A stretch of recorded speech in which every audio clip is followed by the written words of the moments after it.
ధ్యాయంతి ఏ విష్ణుమనంతమవ్యయం ధ్యాయంతి ఏ విష్ణుమనంతమవ్యయం పద్మమధ్యే సతతం వ్యవస్థితం హృత్పద్మమధ్యే సతతం వ్యవస్థితం సమాహితానాం సతతా అభయప్రదం ఏ యాంతి సిద్ధిం పరమాంచ వైష్ణవీం. అనంతుడైన అవ్యయుడైన ఎప్పుడు హృదయ పద్మంలో నివసించేవాడైన ఆ మహావిష్ణువుని ఎవరైతే సదా ధ్యానం చేస్తారో వారికి ఆయన యొక్క అనుగ్రహం ఖచ్చితంగా లభించే తీరుతుంది. సకల అభీష్టాలు కూడా సిద్ధించే తీరుతాయి అని ఈ శ్లోకానికి అర్థం. క్షీరసాగర తరంగశీకర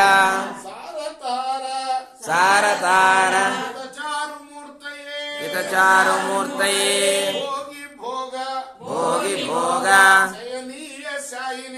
శయనీయ శాయినే మాధవాయ మధువిద్విషతే నమః. భగవంతుడు క్షీరసాగర మధ్యంలో పడుకొని ఉంటాడు ఆ మహానుభావుడు. ఎలా? ఆదిశేషుని మీద ఎవరితో కలిపి? లక్ష్మీదేవితో కలిపి. అలా ఆయన శయనించి ఉండగా అక్షీరసాగరంలో ఉన్న తప్పల తాకిడికి ఆ బిందువులన్నీ ఆయన మీద పడుతూ ఉంటాయి.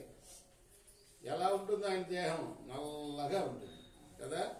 ఆ నల్లటి దేహం మీద ఈ తెల్లటి బిందువులు పడితే అవి నక్షత్రాల్లాగా ప్రకాశిస్తున్నాయట.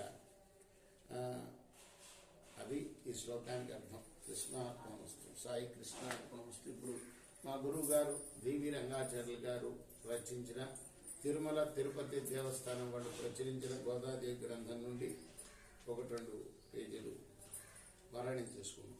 తన్వి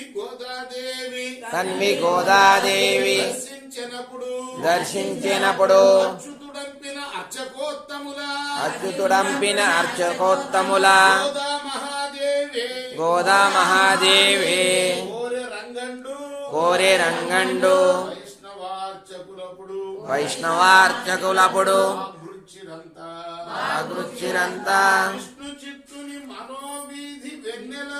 విష్ణు చిత్తుని మనోవీధి వెన్నెలలు మెరసె గోదాదేవి మేను పులకించే అండోలికారూఢయై వారితోడ రంగనాథుని గుడికి రమణిత వెడలే భయభక్తులుకంగా వచ్చే గోదయును అనుసరించిరి భక్తి అర్చకోత్తములు శ్రీరంగనాథుని చెంత ఆదేవి మేఘవల్లరిలోన మెరుపు తీగగను వెలుగొంద ప్రకృతిలో విభవంబు మెరసి నిత్య కళ్యాణమై నెగడే సర్వంబు పౌరుడి భక్తితో భావించి కొలువా